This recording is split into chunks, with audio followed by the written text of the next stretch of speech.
Hello and welcome to Witness. I'm Raggy Omar. Spain has had a turbulent recent history. The bloody civil war between nationalists and socialists was followed by 4 decades of repression under General Franco's military dictatorship. When Franco died, Spain turned its back on totalitarianism and embraced a democratic future, but its past lay buried in silence. There was no Truth and Reconciliation Commission, no acknowledgement of the abuses committed under the military dictatorship and by both sides during the Civil War. It was assumed that by drawing a veil over the past, Spain would face a brighter future. But today, there is a group of archaeologists determined to unearth the truth. Prompted by relatives of the thousands who disappeared during the war, they are digging up some of the mass graves and examining the bodies, forcing Spain to confront its dark past. When reporter Isabel Eaton lived in Spain, no one spoke about this period of history. Now she's returned to see what secrets the graves reveal about the past.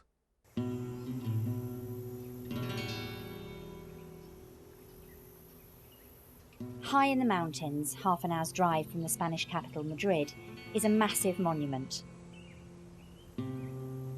The giant cross marks the burial place of the dictator, General Franco. In 1936, Franco led a military uprising against the left-wing Republican government.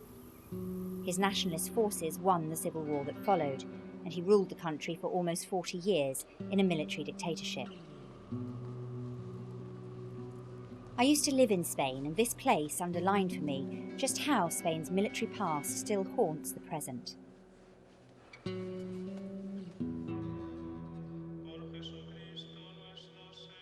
Inside the rock, underneath the cross, is a vast cathedral. Behind the altar is Franco's grave. There are always fresh flowers here.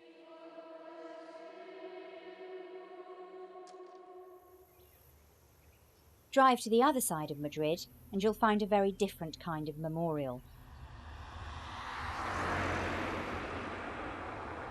The 16th century monastery of Uclés was a place of sanctuary for Republicans during the Civil War.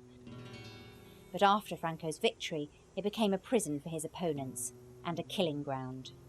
The first man we exhumed here, he was tortured to death. Starvation, cold, torture, that can give you quite a picture of it, you know.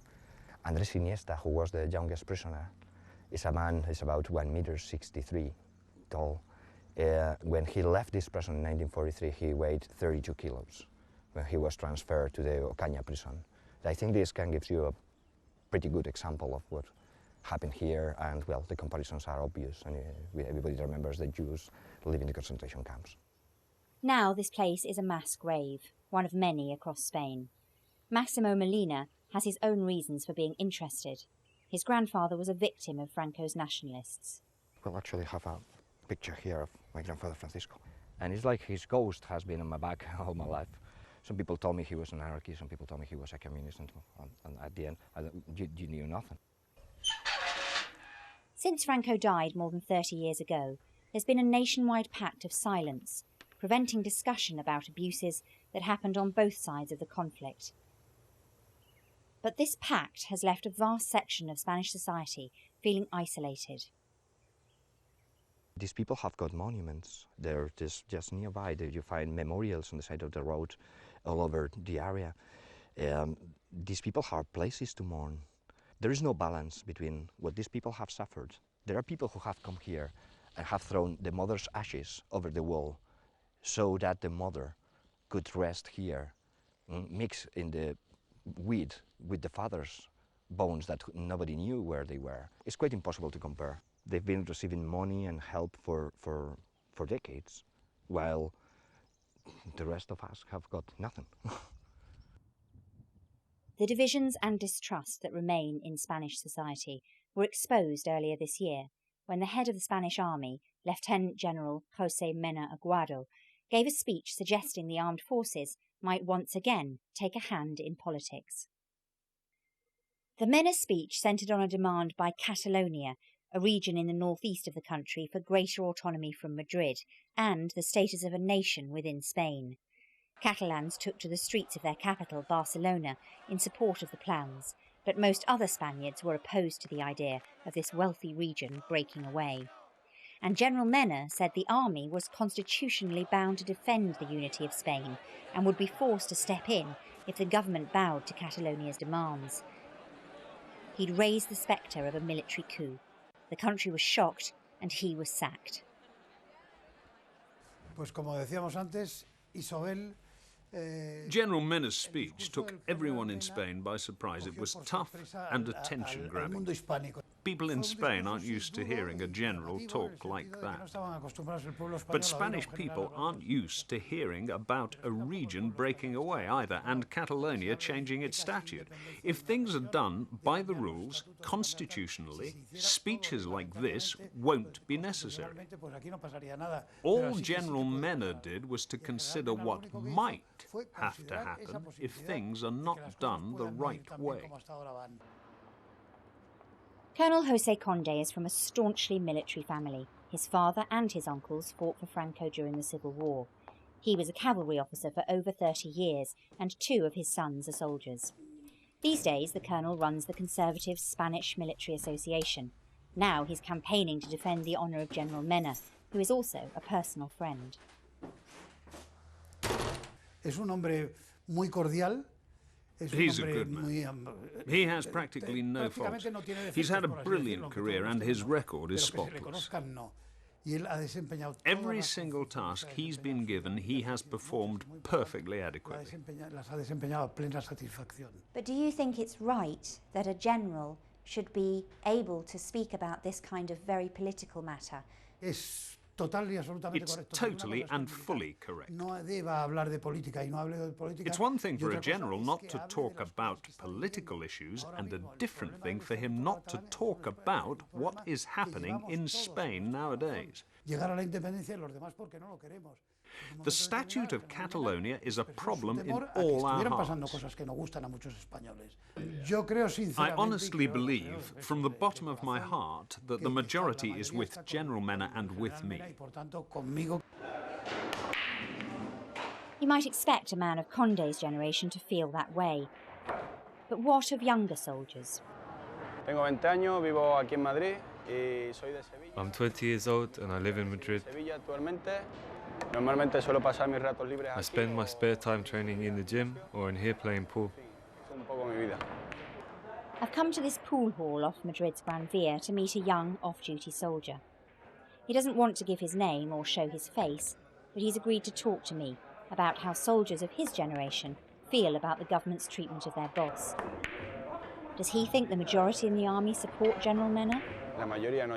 Every soldier supports General Mena. Everybody? Everybody. Because it's totally irrational that they should start trying to divide the nation itself. Do you understand why some people felt threatened by what General Mena said? I don't understand it. Because what we in the army do is defend the nation's unity, nothing else.